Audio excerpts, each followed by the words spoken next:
सूफिया फरमाते हैं आप खुद भी खर्च किया करें, अपनी औलाद को भी सिखाएं।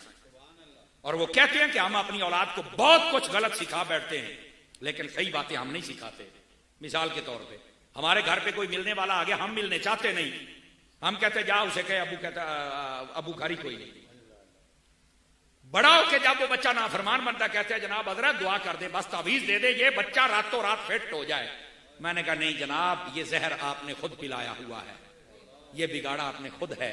इसको सारे गुर तो आपने बताए थे, फुलां बंदे को कैसे चूना लगाना है, नहीं तवज्जो फरमा रहे आप हैं, फुलां को कैसे लगाना है, और आप कहते हैं कि ये बिगड़ गया है। ये बिगाड़ा खुद है अब्बू जी, इसको आप दुरुस्त करने की कोशिश फरमाएं। मेरा ख्याल है मुश्किल बात है, इसलिए आप बोले नहीं।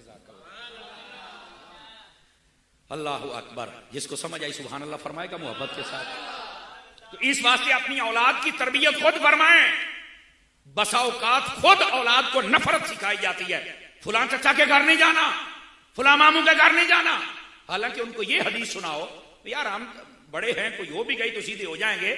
जो तोड़ता है उसका तो रिस्क ही कम हो जाता है, जो जोड़ता है हदीस में है उसका रिस्क भी ज्यादा होता है, अल्लाह उम्र भी लंबी फरमा देता है। लेकिन हमारे यहां ये चीजें नहीं ना सिखाई जाती, और मैं इसलिए कर रहा हूं, आपको पता है कि मैं हजरत अत्तार का मुरीद हूं, और जज़ाकल्लाह, और जो सीखा है हम वही बताएंगे ना जी। और यही वो माल है, यही वो सौदा है जो कौम को मिलेगा तो मजा आएगा। तवज्जो है सब हज़रात की। तो माल खैरात करने वाला जज्बा अपने अंदर पैदा करे। सूफिया कहते हैं आपके दरवाजे पर कोई फकीर आ जाए ना, आप खुद बेशक 10 रुपए देना चाहते हैं, खुद ना दिया करें, फरमाया पैसे निकालें, अपने बेटे को बुलाएं, छोटे को, बेटा जाओ फकीर को दे के आओ। अब बेटा जब बसा औकात छोटा होता ना, वो 10 रुपए पकड़े, वो कहता है ये तो मेरी फीस है, फकीर के लिए नया निकालो। छोटा बच्चा है ना जी, तो उसे भी तो उसने भी तो चालान काटना है ना, क्यों जी? अब यहां सारे तो चूना लगाने वाले होते हैं, तो बच्चा ये फितरत है, वो पैसे काबू कर लेता है। तो उसे पता कैसे कहा जाए, तवज्जो मेरी तरफ, उसे कहा जाए बेटे जो अल्लाह की राह में खैरात करता है ना, अल्लाह उसे और देता है, तू दे के आ, तुझे और मिल जाएगा। और 2-4 मरतबा उसे दे, जब वो दे के आए आते ही 10 रुपए दे दे, बेटा देख तू दे के आया ना तो मैंने तुझे दे दी। ये जो अल्लाह की राह में देता है अल्लाह उसके लिए सबब बना देता है, वो बच्चा खुद ब खुद सखी बन जाएगा। समझ आ रही है? कभी कभार उसकी जेब में 50 रुपए डाल दो, देखा आपने अल्लाह की राह में खैरात किया था, आपको कितने पैसे मिल गए। मैं देखता हूं वो बच्चा कैसे कंजूस रहता है। असल वजह यह है कि हमें सिखाना भी तो नहीं आता ना। और माल इधर देखें, ऐसे ना हाथ किया करें, ऐसे ऐसे किया, समझ आ रही है? और ऐसे ना किया करें, ऐसे किया करें। समझ आ रही है इन बातों को? सब ये इशारों की जबान है। गिरामी कदर हजरात, हबीब पाक सल्लल्लाहु अलैहि वसल्लम, बुखारी पढ़ रहा हूं, जरा ध्यान से सुनना। मेरी माएं बहनें अगर पर्दे में सुन रही हैं तो वो भी गौर फरमाएं, चूंकि औरतों से पैसे निकलवाना कमाल वाली बात है। सुभान अल्लाह। यकीन फरमाएं, नाराज ना हूं तो मैं एक बात कह दूं, बस औकात नोट को इतना मरोड़ती हैं, इतना मरोड़ती, इतना, वो कैद आदम सांस भी नहीं ले सकता है। तो थोड़ा सा रहम की अपील भी है। बैठे हो, हाँ बैठे हो तो गौर, थोड़ा सा रहम की अपील भी है, और ये अपील भी है आप भी माल को खर्च किया करें।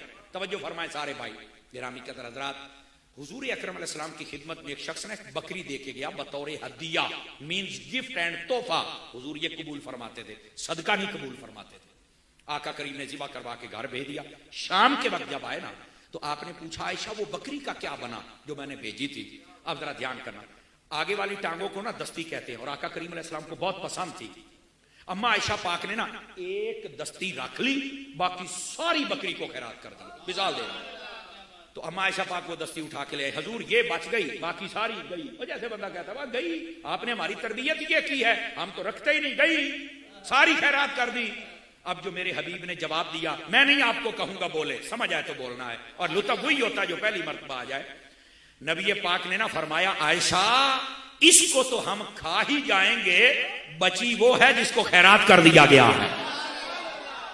आपने तवज्जो नहीं फरमाई है जुमले पर, इस बात को जरा समझने की कोशिश करें। फरमाया इसको तो हम खा ही जाएंगे, हाय हाय हाय हाय, बची वो है जिसको हमने खैरात कर। मतलब क्या है कि वो हमारे खाते में लिख दी गई है, वो अल्लाह के यहां महफूज हो चुकी है और वो लिख दी गई। गिरामी कदर हज़रात, और यही बात एक हदीस और भी सुन लीजिए, सुन रहे हैं, तवज्जो है तो। हबीब पाक सल्लल्लाहु अलैहि वसल्लम ने सहाबा किराम से सवाल फरमाया, तवज्जो मेरी तरफ, बड़ी मोहब्बत वाली बात है। फरमाया तुम अपने माल की हिफाजत करोगे या अपने वारिसों के माल की हिफाजत करोगे? तवज्जो है। तो कहा कि हम तो अपने माल की हिफाजत करेंगे। मेरे आका ने सवाल फरमाया, ये बताओ तुम्हारा है कौन सा? उन्होंने कहा ये मकान, ये दुकान, ये खजूरों का बाग, ये हमारा है। तो फरमाया अगर अभी सांस निकल जाए, तुम फौत हो जाओ, तो ये तो वारिसों का है, तुम्हारा किधर गया? नहीं तवज्जो फरमाई, आवाज नहीं आई। इस बात को समझने की कोशिश करें। तो वो समझ गया कि हुजूर कोई खास बात फरमाना चाहते हैं। मेरे आका इरशाद फरमाए, मेरे आका ने जो फरमाया दिल के कानों से सुनना, इन कानों से हम सुनते रहते हैं।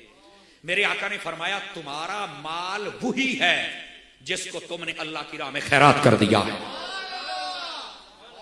और अगर तफसीर मजहरी पढ़े तो तफसीर मजहरी अल-कारिया तुम अल-कारिया इसको पढ़े, अल-हाकुमुत तकासुर इसकी तफासिर पढ़े, यहां लिखा है फरमाया कि जब बंदा हलाल कमाता, खाता, पहनता है, ये हलाल खाना ये भी मेरा माल है, हलाल पहनना ये भी मेरा माल है, और हलाल को खैरात करना ये भी मेरा माल है।